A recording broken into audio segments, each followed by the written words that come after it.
Bienvenue sur la chaîne YouTube du Cercle démocratique de Lausanne. Je suis heureux de vous inviter à un voyage dans l'histoire de la Suisse. C'est l'occasion d'un survol, d'une synthèse bien sûr. Beaucoup de sujets ne seront peu ou pas traités, c'est pas possible de tout dire, mais nous espérons en tous les cas que vous aurez du plaisir à découvrir ce qu'est l'histoire de la Suisse et que ça suscitera chez vous quelque intérêt pour creuser davantage l'un ou l'autre sujet. Bon voyage et merci de votre attention.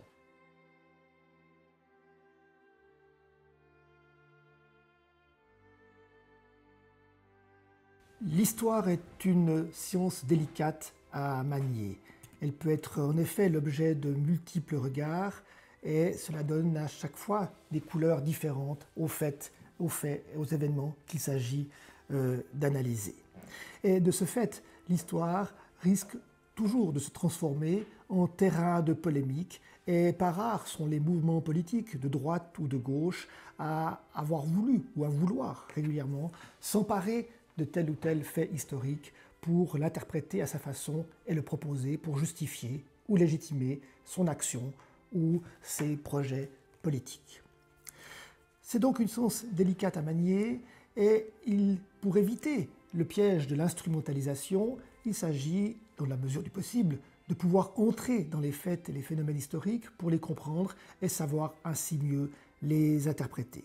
Et ce qui est vrai pour l'histoire en général l'est évidemment pour l'histoire de la Suisse. On se souvient des nombreuses polémiques qui ont été suscitées par telle ou telle appropriation de tel ou tel événement par certains mouvements politiques de droite ou de gauche, Morgarten, 1291, 1515, toutes ces dates qui ont été nimbées de légendes, de mythes et qui ont été utilisées souvent dans des débats politiques entre les pros et les contre, ceux qui soutiennent les légendes, ceux qui veulent les contester, etc., etc.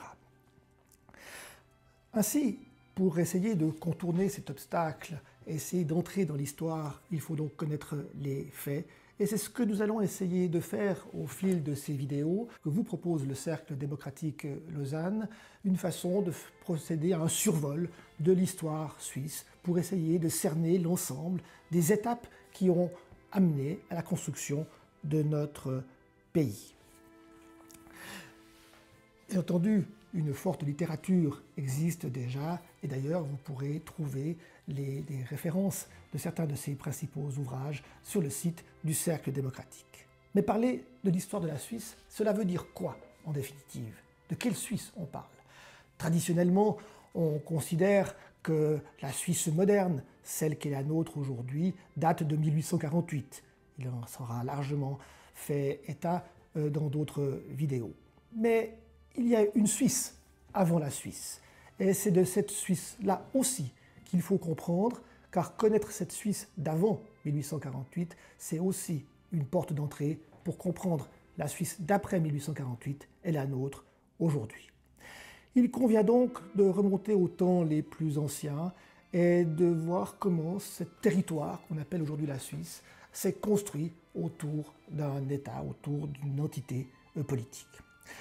Le territoire de la Suisse est peuplé à partir de l'époque de l'âge du bronze, 2700 à 900 avant Jésus-Christ. À ce moment-là, arrivent du nord de l'Europe les tribus et les peuples celtes, et certains d'entre eux vont s'installer sur ce qu'on appelle aujourd'hui le territoire de la Suisse.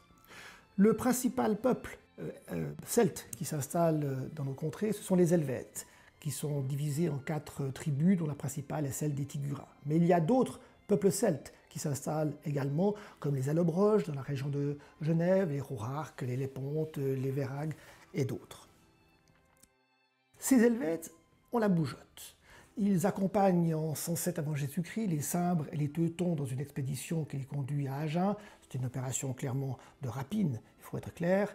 Et en 107, les Helvètes battent les Romains à Agen, dans le sud-ouest de la France. C'est le fameux épisode des Romains passant sous le joug qu'immortalisera plus tard Charles le Glaire.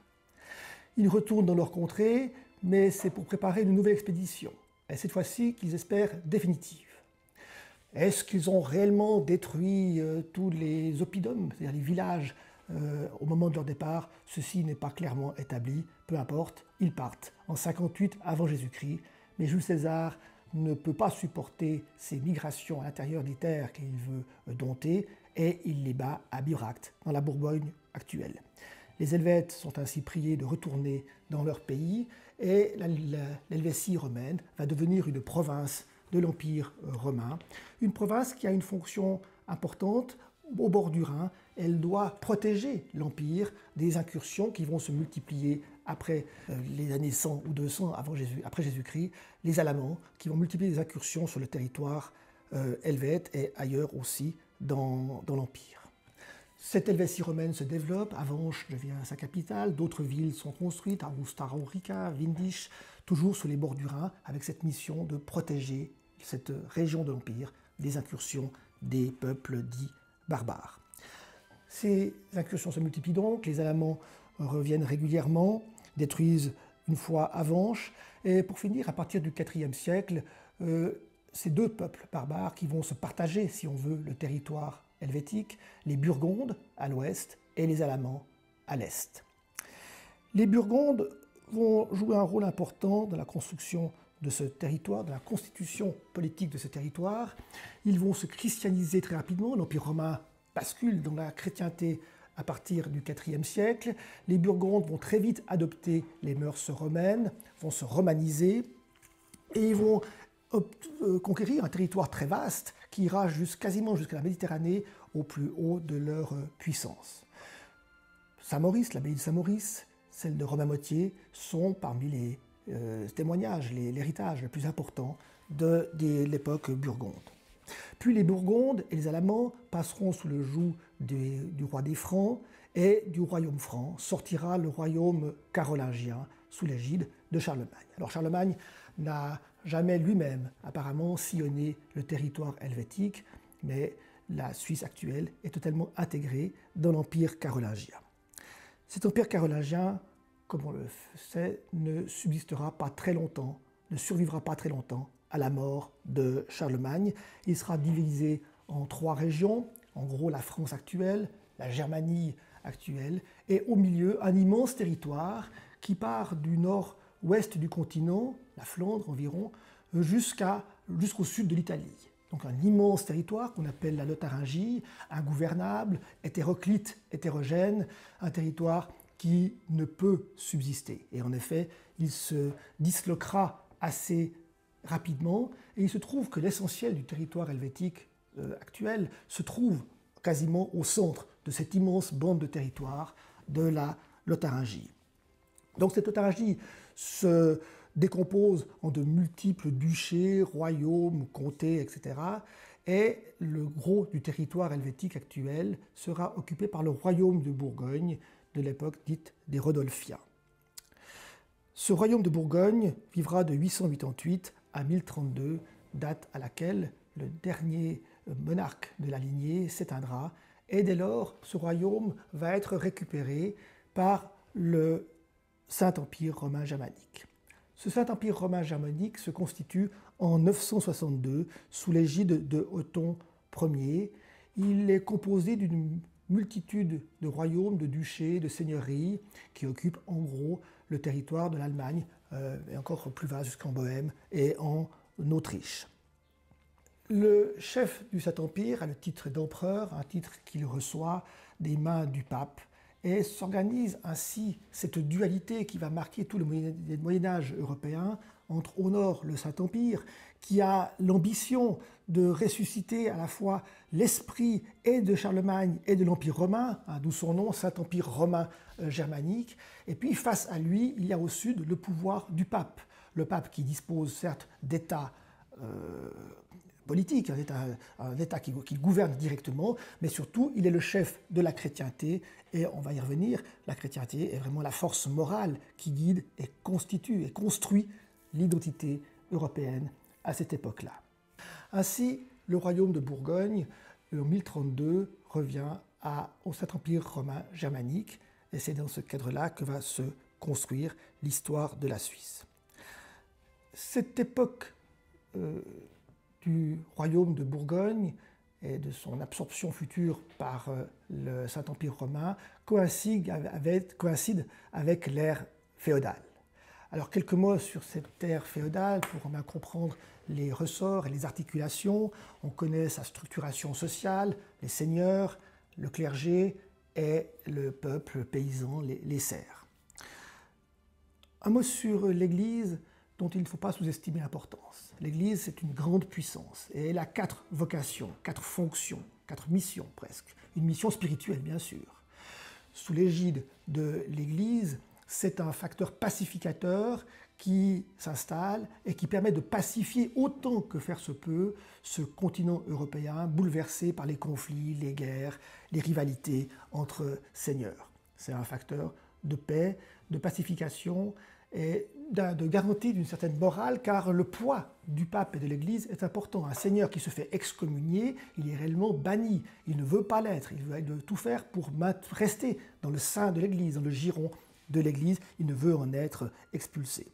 L'Église, c'est dès lors aussi un pouvoir politique. Et justement, dans cette dualité entre l'empereur et le pape, il y aura un conflit, je dirais, structurant de la politique de l'époque avec les autres grands royaumes qui se constituent peu à peu.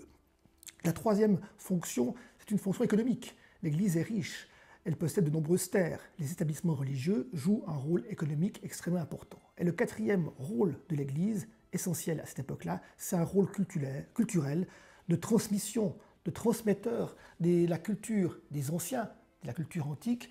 Et l'Église, par ses clerges, par ses monastères, ses églises, ses couvents, constitue un moyen de transmettre cette culture aux générations suivantes.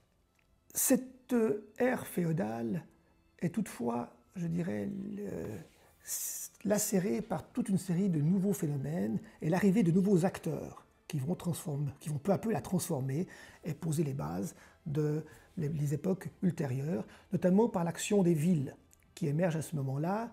Les seigneuries sont toujours à court d'argent, les royaumes évidemment, mais les seigneuries plus petites aussi. Les guerres coûtent cher, se battre c'est difficile, ça coûte beaucoup d'argent et les villes deviennent un moyen d'assurer une certaine dynamique économique et gagnant en puissance économique, elles vont aussi revendiquer des droits politiques, des droits qu'ils vont obtenir par des chartes qui leur permettent de s'émanciper peu à peu de la tutelle des seigneurs et prendre de plus en plus d'importance.